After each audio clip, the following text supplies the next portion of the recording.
Good morning, everyone. It is 12:05 a.m. in California. I hope you guys had a wonderful July 4th. It is July 5th, and I am up searching the web looking for interesting things to talk about. And the first thing I ran across was this video of Megan when she was a little girl playing princess. Let's take a look.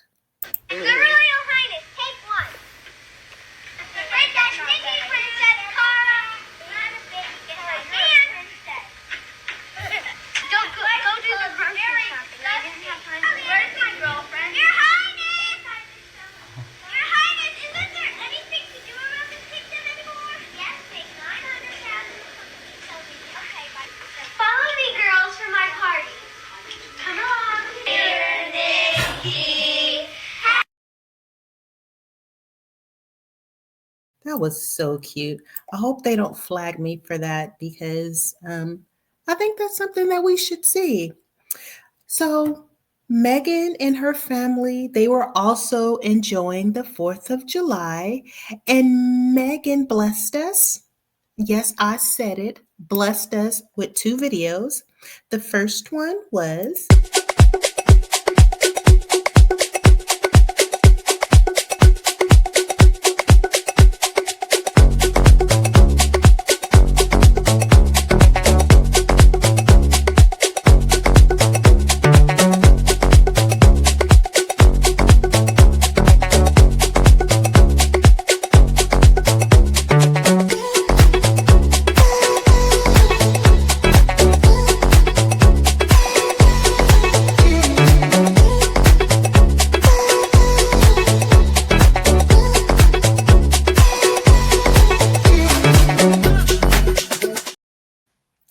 everything looks scrumptious. And did you guys notice that Ralph Lauren shirt?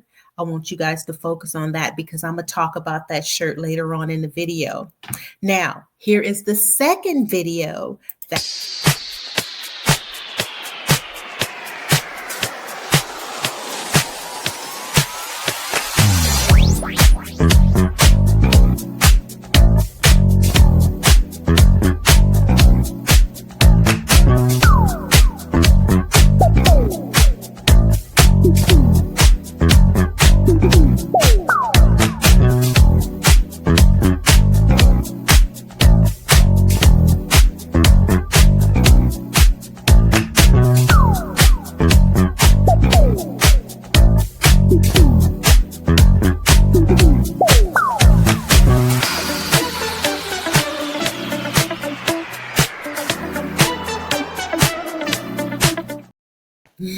hey, get it, girl.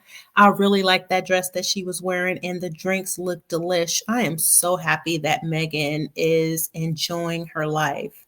Now, let's look at some of the posts that I saw on TikTok and X, formerly known as Twitter. The first post: isn't it kind of iconic how a literal British prince is celebrating the 4th of July with his American wife? I agree. That is crazy. I'm sure there are a lot of people who is not happy about that. Here's the second post. Harry bought cupcakes for Meghan to celebrate their second date 9 years ago today. Now they are making cupcakes with their beautiful children. So cute. So Meghan and Harry first conversed July 1st, 9 years ago, which is Princess Diana, the Princess of Wales' birthday also. And their second date was on July 4th when Harry let Meghan know, I don't give a damn that you are American. I am going to bring you 4th of July or Independence cupcakes for you to enjoy. And since then, they've been making independent cupcakes annually. Oh, he is so in love. So the next post: when I bought this mix from As Ever, someone accused me of supporting and financing, aiding the destruction of the monarchy. I just wanted flour sprinkles, but I thought I would be cheeky and make up the shortbread for our 4th of July Independence Day celebration. I love the shade. So she was saying, so you guys thinking I'm trying to destroy the monarchy by buying products from As Ever? Well, let me do it like this. I'll make the shortbread cookies on the 4th of July. How do you like that? But with all the laughter and the shade, of course, the shadiest is the Daily Fail. And the title reads, Meghan Markle posts loved up snap alongside Prince Harry as she gushes over their kids on the 4th of July.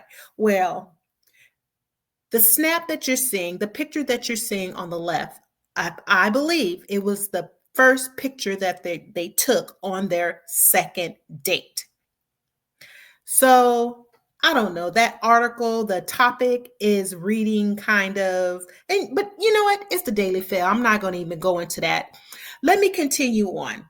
The 43-year-old appeared to have a very active day on social media during Independence Day, posting across both her personal and As Ever Instagram accounts. The Duchess of Sussex began by flaunting her sold out raspberry spread in a promotional video that has since been branded by viewers as embarrassing. But she has, wait a minute, look at that. Her promotional video that has since been branded by viewers as embarrassing. Now, you guys saw the 2 videos that I just posted. Did you guys look at the video and think to yourself, oh my God, that's embarrassing. That's embarrassing. That dress she's wearing. Oh man, that's embarrassing. The fruit tray is embarrassing. The drinks that she made was embarrassing. Maybe that little dance at the end was embarrassing. Come on now. You guys are full of shh. Anywho, but she has now shared a more personal touch in her latest family oriented upload. Now, I tell you, the Daily Fail is extremely shady and they're envious, and they are a tabloid who are closely connected to the royal family. But we're not going to focus on that. Let's focus on something a little more positive. Northwestern University now proudly features Duchess Meghan on its alumni wall inside the visitor center. Her portrait, placed between fellow distinguished names Jason Wright and George R.R. Martin. Now, Jason Wright, I think he used to play NFL, play for the NFL, but then became the first Black NFL president. George R.R. Martin, he's best known for A Song of Ice and Fire. And it's a series, well, the song, Song of Ice and Fire series, which HBO adapted into the TV show Game of Thrones. Now, I didn't know anything about this man. I'm not going to lie to you, but I most definitely know about the Game of Thrones. So if they adapted his book into the Game of Thrones, that must have been one hell of a book. And she's in between Jason Wright and George R.R. Martin. Also, Netflix junkies have an article that they had written about the, let me read it. Meghan Markle painted in blue love as Northwestern proudly honors her on alumni wall. Before becoming the Duchess of Sussex, Meghan Markle's journey began at Northwestern University in Evanston, Illinois, where she studied theater and international studies and joined Kappa Kappa Gamma. Though her path led to global recognition, she has always carried her alma mater with pride. Now, in a graceful full circle moment, Northwestern honors her journey, celebrating the women who once walked its walls with purpose and rose to inspire far beyond them. Can you guys hear the booming sound outside my home? It is after 12 and they are still releasing the. Now, what I'm hearing right now, those are illegal fireworks. So if you hear me stumbling, it's late and these fireworks is driving me nuts. Now let's continue. I think I've already read that. Let me go to the next one. Even back in 2018, Northwestern University proudly displayed Meghan Markle's photo to inspire new generations of students. Featured atop a list of notable alumni, including IBM's Virginia Romedy and comedian Seth Meyers. She was described as a humanitarian and the Duchess of Sussex. The university's message was clear. You can do anything when you take a northwestern direction. But let me tell you, Megan wasn't just, she didn't just graduate from Northwestern. She is a philanthropist. She is out there advocating for women. She was an ambassador. She's traveled all around the world. Let me start with this, actually. Let me open this up and let me read this to you. She became an ambassador with World Vision Canada in 2016, helping bring clean water to girls in Rwanda and building awareness about education for girls in India. Now, I know a lot of Sussex supporters in the Sussex squad is aware of this, but I am presenting this to the people who are not. So hang in there. Meghan was on a visit to India the year before she married Prince Harry.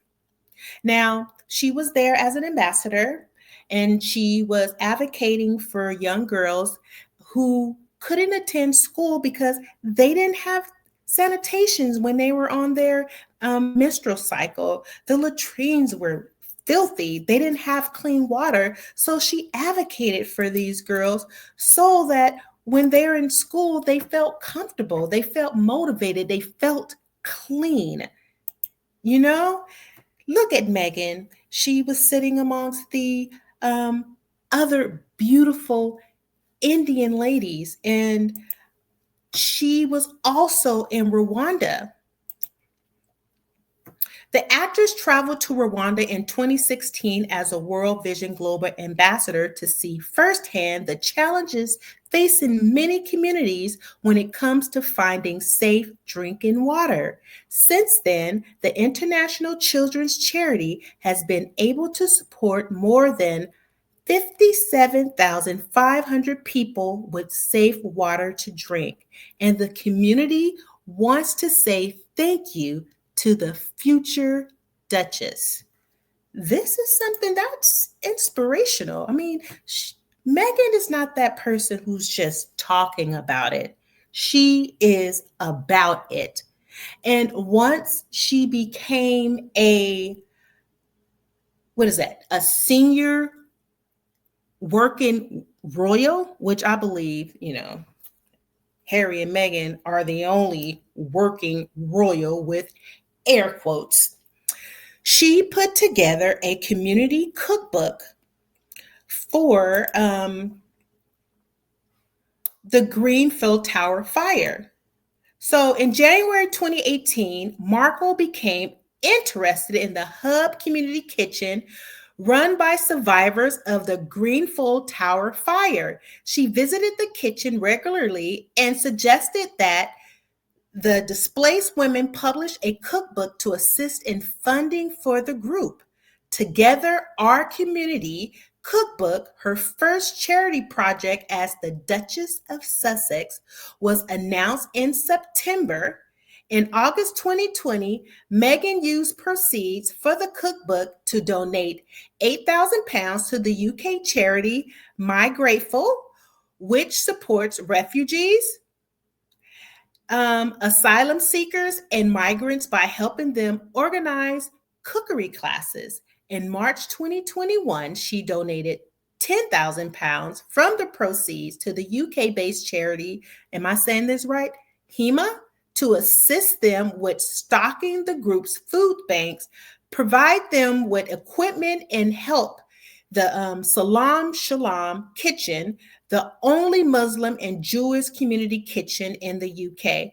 Now, I got this from Wikipedia, and I read her bio. And Wikipedia, they are shady when it came to Megan. So I had to do more research because I remembered that they actually raised a lot of money, and that was not included in her Wikipedia bio. I got this from Yahoo. So, according to Yahoo, the Together Our Community cookbook, co created by Meghan Markle and the Hub Community Kitchen, raised over £911,000, approximately 1,205 million pounds or $1 million in America since its release in 2018, according to Yahoo. Last year alone, the book generated £84,000 and approximately $111,000, according to The Express. The cookbook's proceeds were donated to the Hub Community Kitchen to support their work in the Greenfield community. Now, I'm not sure when this article was written, so I'm sure by now they have raised over $1 million. And also, before I move on to Kate, I'm jumping too fast. Let me also go back and let you see a video of Megan talking to women who are trying to get into the work field, the work industry, but don't have the proper clothes or is not familiar of how to write a portfolio. So she was talking to the women and just to encourage them and to let them know I am here to advocate for you, and I'm going to work with what is it called? Actually, I'll show you the video and let her explain it. And a big piece of this is trying to transform the idea of charity to community. And the way that we do that, I think, as people, is when we go into our closet as a woman and you say, I'm going to make a donation, you don't go through your closet and just toss in a box whatever you don't care about anymore. That's charity as we know it today.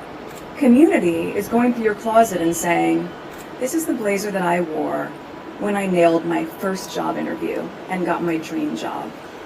And I don't need that anymore because I'm where I want to be. But if I'm able to share that blazer and be part of another woman's success story, then that's community. And so when I thought about it in that personal space, I said, on a bigger level, what can we do with brands, and what companies would be able to help us convene and come together to really build a collection for the women of SmartWorks that could be the pieces that they need to feel confident going into those rooms. This is sort of how we thought of the SmartWorks capsule collection. The first designer that I thought of immediately was a really good friend of mine, Misha Nunu, who has spent a lot of time with her brand ethos developing women's empowerment, but also specifically a capsule wardrobe. So you have key pieces that you can mix and match and really maximize what you have. We all know that in your closet, right? You have certain pieces that you can take from 4 items of clothing and suddenly you have 10 outfits. So that was really important. Separately, I thought, if this is going to be classics and essentials, what are traditional and quintessential British brands that I've become introduced to once I moved here that for me resonated and I knew would resonate with a SmartWorks customer? And that seemed obvious to do M&S and John Lewis, which I've worn quite a bit in the past year or two since I've been here, and they thankfully said yes as well, as did Misha. And the last company that I wanted to have be a part of this project was Jigsaw. And truth be told, that was because I had seen a campaign they had done the year before, that was really highlighting the diversity of the UK and the immigrant culture and how that was part of the fabric of the nation. And when I saw that, I was so touched by it, and I said, anyone who's seeing the world that way and seeing the community that way is someone that I think would be a great partner to have on this project. So they all said yes, and that was a great. So as you can see, and this is only just a little pinch of the magic that Megan is spreading. And that is the reason why the Daily Fail is constantly downgrading her accomplishments and who she is as a person because, well, you know why. Because she's making the royal family look bad. And it's obvious. But, and moving on, did you guys hear that? That was a huge bang. Oh, man. So, since we're talking about the royal family, let's talk about Kate. Now, Kate, I don't know what to say about Kate, and I don't know what to feel because something is going on with Kate. Now they're bashing Megan for posting videos and they're saying her videos are embarrassing and they say that she's branding the royal name to make money and just all this crazy stuff. But they're not focusing on Kate. There is something seriously going on with this woman. Now, the Australian,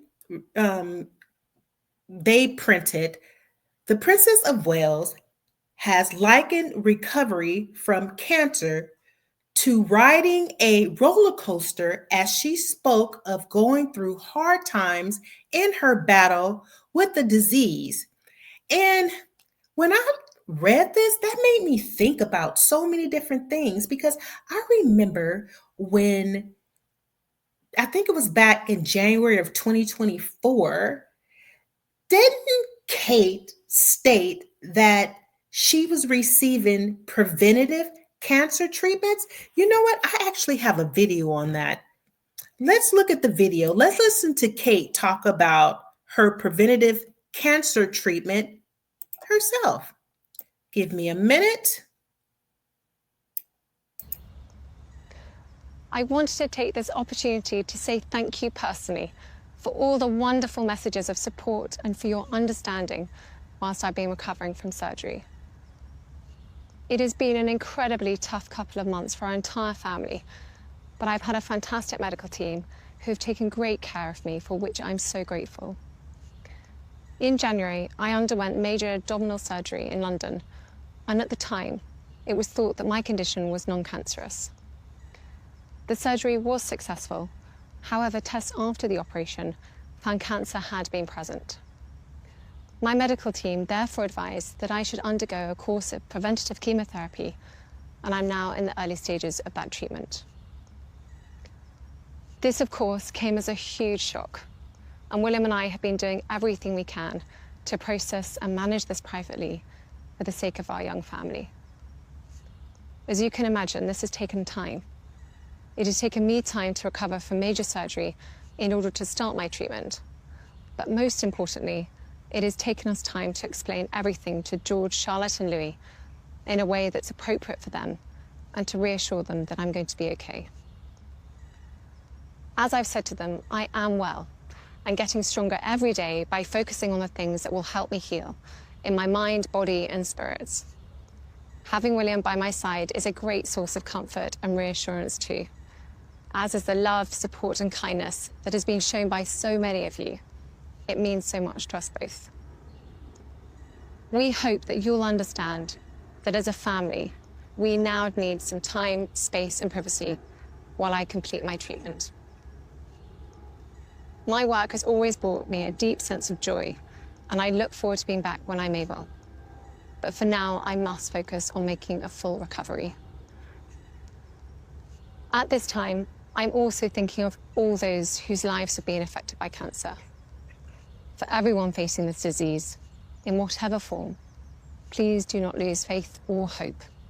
You are not alone.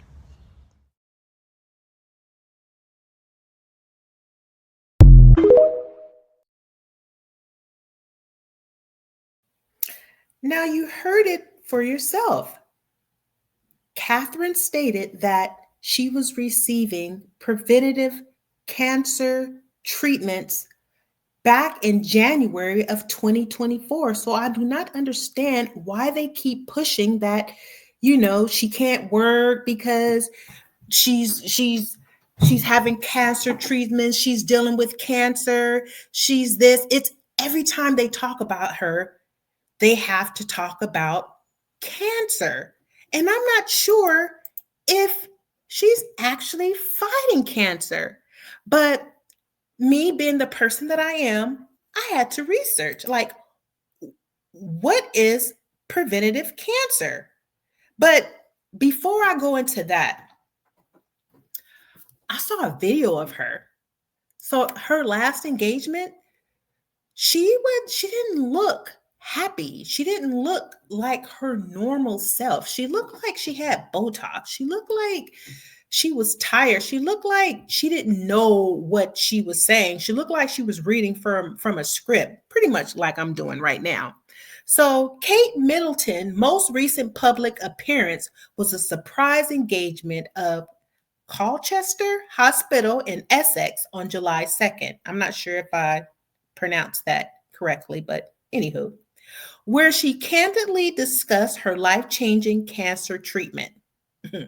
This marked her first public appearance since her absence from Royal Ascot in June 18th. During this visit, she engaged with the staff and patients, expressing her hope that the visit would bring a sense of hope and normalcy to the hospital. Now, let me remove this because I want you guys to see this video. This video of Kate talking to the people about cancer. You put on a sort of brave-faced stoicism through treatment. The treatment's done. Yes. So I can crack on and get back to normal again. But actually, that the phase afterwards is really, is a really difficult journey. You're not necessarily in the clinical team any longer, but you're not able to function normally at home as you perhaps once used to. And actually, someone to help talk you through that, show you and guide you through that sort of phase that comes after treatment, I think is really valuable and really underrated. So actually to have a space like this here, for patients, not only during but also post that on that recovery journey.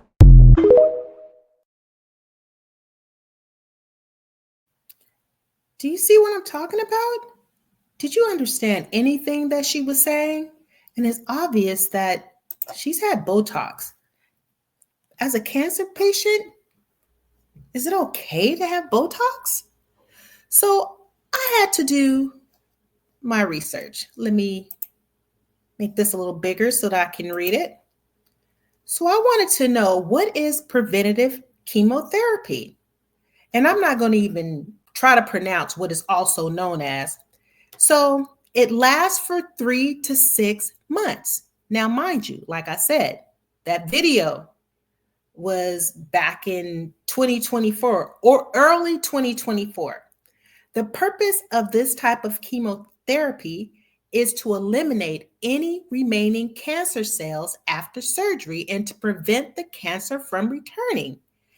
It is important to understand that the length of the treatment is carefully determined by factors including the type and the stage of cancer, the specific drugs used, potential side effects, and the time needed for the recovery between cycles. Now, I didn't say it. Kate said it. She said that they found inactive cancer cells.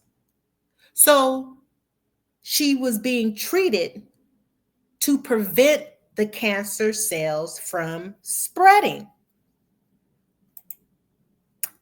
So let me skip this because I think I've already gone. Oh, no, I didn't. So it is a treatment used to reduce the risk of cancer recurrence after the primary treatment. Usually surgery has removed visible signs of the cancer. It targets any remaining microscopic cancer cells that might be present, even if they are undetectable by current scans. The goal is to eliminate these cells before they can grow and spread. So, why is the British media pushing that Kate had cancer? So, I wanted to know the side effects. The side effects consist of nausea, fatigue, hair loss, as well as potential long-term effects like nerve damage. Now, if you might have nerve damage, why would you get Botox? If you are fatigued and there might be nausea, why are you out there skiing? And if there is hair loss, why are you putting extensions in your hair? And why aren't you wearing a wig? Because if you're losing hair, let me tell you something. I'm a Black woman. I wear extension pieces. And if I was losing my hair, do you think I would use extension pieces in my hair to bring more hair to, thin my hair more than what it's already thinning? It just doesn't make sense to me. So it says cancer patients should be cautious with sun exposure. Cancer patients should be cautious with sun exposure. Let me correct that, especially during and after certain cancer treatments. Now, if I'm not mistaken, do you think that Kate is going to attend Wimbledon? If I'm not mistaken, that's what I'm hearing people say, that Kate might be attending Wimbledon, but she couldn't attend Ascot. She didn't want to ride in a carriage and look pretty because she didn't feel well. But she can sit out all day and watch a tennis match. That just doesn't sit right with me. So, of course, after my research, I have determined I don't think Kate actually has cancer. Now, let's move right along because I'm not a professional and I don't know. I'm just thinking about, the logics. And from my research and from what I've heard, I have concluded. The next thing that I've noticed about Catherine, she's been modeling Meghan, the Duchess of Sussex, a lot to the point where it's looking creepy. Now, remember, I showed you a video of Meghan where she wore the same shirt that you can see on the screen. She wore her Ralph Lauren button-down striped shirt. Now, I'm not sure if she wore that shirt yesterday to put it out there like, yeah, I see you, Kate. I see you wearing the shirt that, that I wore at Wimbledon. Or is she wearing the shirt to say, yes, I see you, Kate, you're wearing that shirt and I support you? Because it's obvious that Kate is either she's behaving like a single white female, or she's dressing like Meghan. She's modeling Meghan to say, Meghan, I support you. Because as you all know, the royals, they wear certain clothes to express themselves. They say they wear them clothes that, I'm getting tight tongue again. It's getting late. And, yesterday was the 4th of July. So don't judge me. Whenever they want to say something, but they can't say it, they will wear certain things. Like the Queen Elizabeth, not Camilla. Queen Elizabeth used to wear a brooch or a hat, or if they visit a certain country, they'll wear their colors. So I'm thinking it could be two things. Kate is obsessing over Meghan, or she's showing support. Like, Meghan, I see you, I support you. I can't say anything because I want to believe that Kate can't be cray cray. Something is going on, obviously, from everything that we're seeing. But look at the shoes that Meghan is wearing on this picture. She wore these shoes a long time ago. And if you see Kate, Kate is also wearing the shoes. She's wearing the button-down Ralph Lauren shirt, and she's also wearing the shoes. That is creepy. So, I'll let you guys look into that and you can draw your own conclusion, but I've already drawn mine. Something is up big time. And while Kate is dressing like Meghan and Meghan is showing the world that she is the blueprint, we have people writing articles like this. Celebrity chef slams Meghan Markle for tying her name to anything that brings in money. Well, of course. Of course, she's going to tie her name to anything that's bringing in money. Duh. Why would you write an article like that? They are doing anything to minimize Meghan. And I have a couple of videos of people expressing what I would like to say, but I can't say it because it's too early in the morning. So let's start with this video right here. But when news articles were saying that we need to be more sensitive and we need to watch what we say about these people in the public light, that's when I had to double down, because I don't remember any of you holding back when it came to good old Meghan. I don't even remember them even trying to hold back. How about that? Exactly. Do you know what day they tried? Because No, I didn't. they didn't. I didn't see. When Meghan was saying that she was suffering with her mental health, actually suffering with her mental health, she said that she was considering suicide. You guys double down. Just because Kate's been in a, I don't know, We she's don't been know having what. a, We don't know she's what. probably been having a skin peel or something.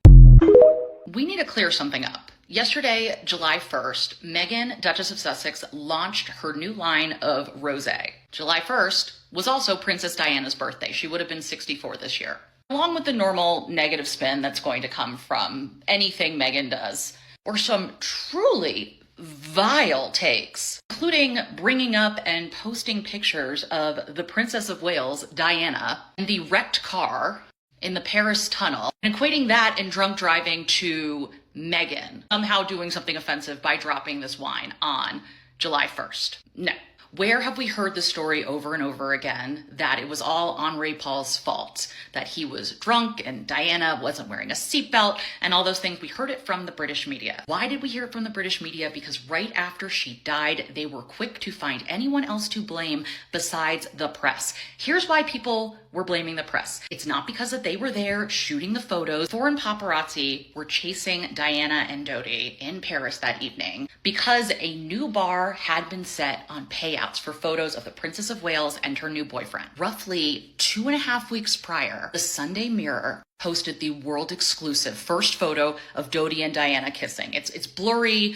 It's not the best photo, but here's the thing. They paid £250,000 for that photo. And that's in 1997. £250,000 for this photo. Imagine what a photo of them in Paris potentially talking about engagement could bring. Tunnel that Dodi, Diana, bodyguard, and their driver were traveling through that evening was a straight shot. There's no reason to crash. But losing control of the car because of speeding, that's possible. Why was he speeding? Why was he going so fast? To try and shake the paparazzi that were on their tail. The same paparazzi that knew that the price for a picture of Diana was extremely high, especially with Dodi. Those paparazzi were so void of humanity that when that car crashed, they didn't even pause to try and help her. As Harry says in his book Spare, he could see the faces of the paparazzi illuminated in the pictures that they took through the car window of Diana. If the paparazzi aren't in pursuit,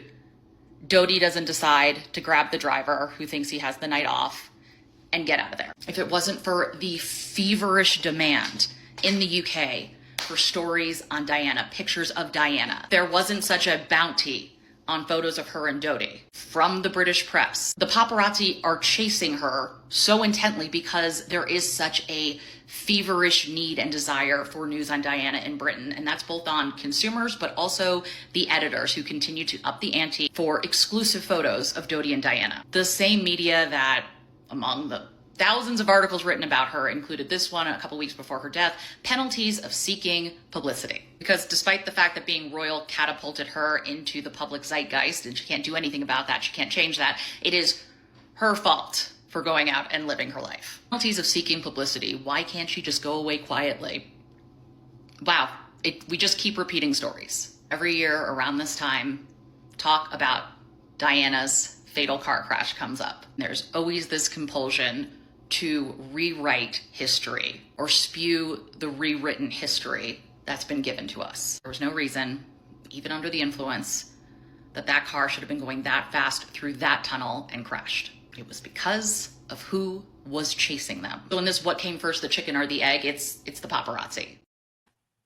I started following this page on the Book of Faces because I liked what they post, but then today I see this post and of course all the laughing emojis, so I'm like, let me go and get this real story, first of all to see if it's true, and second of all to see what exactly happens. This is a reach. I mean, it's true, but it's a reach. So personally, I find People Magazine to be reporting things accurately from what I can see, and I've always read People Magazine. To me, it's a trusted source, and this is what actually happened. So essentially, they sold more than what they had, from what I understand, and they gave people a refund, and not only a refund, they will be sent their apricot jam as soon as it's back in stock. So of course, it's another nothing burger. Before people run off in the comments, not either here or somewhere else, like, oh my God, Megan issued an apology, she had to refund. It was actually a good problem. It was a good problem that she had. More people bought than what they actually had in stock. Problem solved. It's not even a problem. Nothing burger. I will add that People Magazine is not always a trusted source. People Magazine is also shady, in my opinion. The British media has been crashing out about all of the As Ever products in the last couple weeks. When they say Meghan is trying to hide something about her jam, what they're trying to say is that she doesn't actually make it at home. She uses a supplier that makes it for her. And when they're crying about her tea, what they're crying about is that the supplier that makes her tea has a similar tea that they sell for cheaper costs. As any American will tell you, that's capitalism, baby. Her name, her branding, and her packaging allow her to sell her tea for a little bit more. And guess what? People are paying it. If people didn't want her tea, they wouldn't buy it. And the only person that I can tell who is actually telling the truth about this in broadcast journalism is Ellen Coughlin, who reacted to this live on television and basically said, yeah, that's industry standard.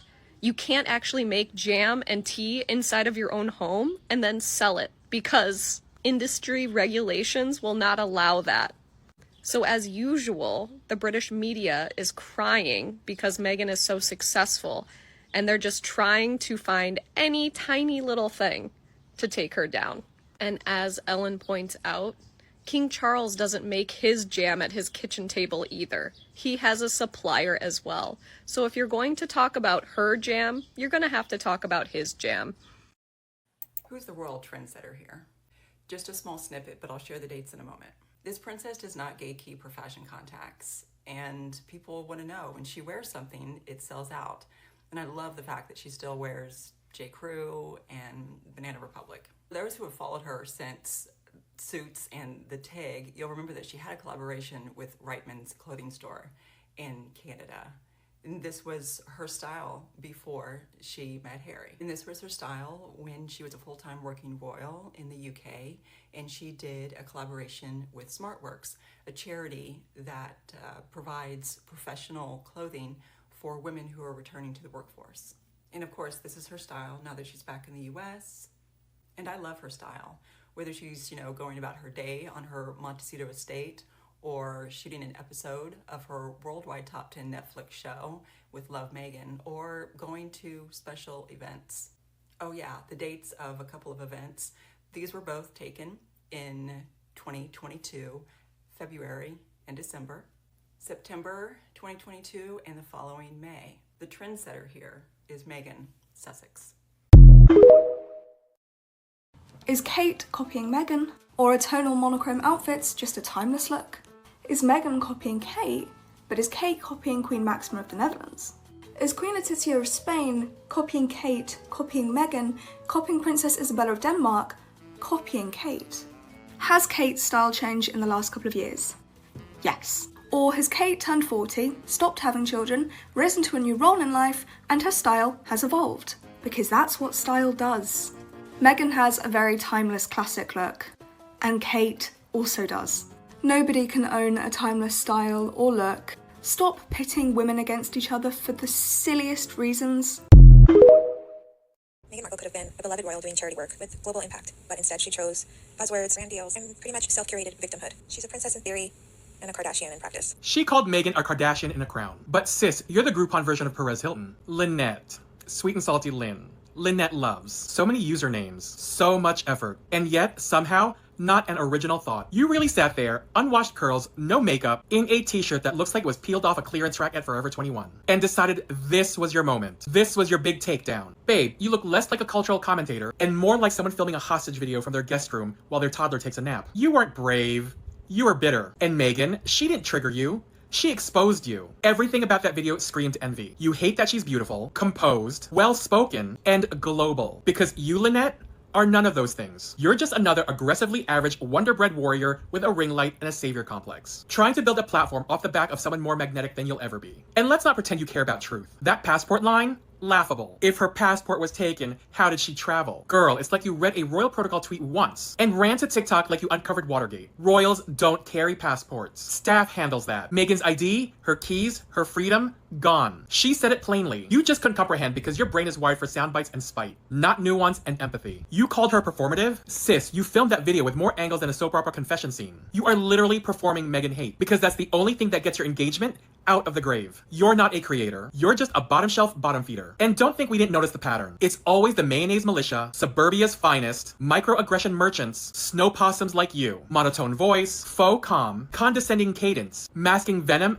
as just observation. You say Meghan lies, that she plays the victim, but really, you hate that she's wealthy and successful. You hate that a black woman walked into an elite white space and didn't grovel. That she married a prince, left the crown, and still made the world listen. You want her small, silent, and apologetic. Instead, she's powerful. And you're left whispering in the dark to a TikTok echo chamber. You don't see black and brown creators dissecting Kate Middleton's uterine lining, or accusing William of being emotionally unavailable on loop. But Meghan? Oh, she breathes. And here you come with a tone like you're delivering a TED Talk for Bitter Women's Month. And the absolute audacity to invoke Princess Diana? Spare us. You're not Team Diana. You're Team Daily Fail. Diana fled the system. So did Meghan. And William? He became it. If anything, Harry's the one carrying his mother's legacy. But you wouldn't know that because you've confused headlines with history and fan fiction for facts. You don't want Meghan stripped of her title. You want her stripped of her dignity because you've never found yours. You've built an entire identity around tearing a woman down, who only ever supports and champions women. And the sickest part? You think this makes you brave, but all it does is expose you as hollow, hateful, and deeply, embarrassingly ordinary. So keep going, Lynette. Keep chasing clout with your ring light and recycled rage. But when the views dry up, and they will, just remember, you didn't build a platform. You built a graveyard of your own self-respect.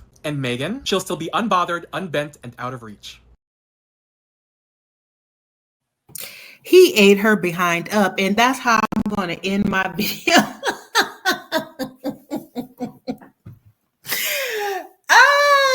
Please like, share, or subscribe to my channel. Have a good one.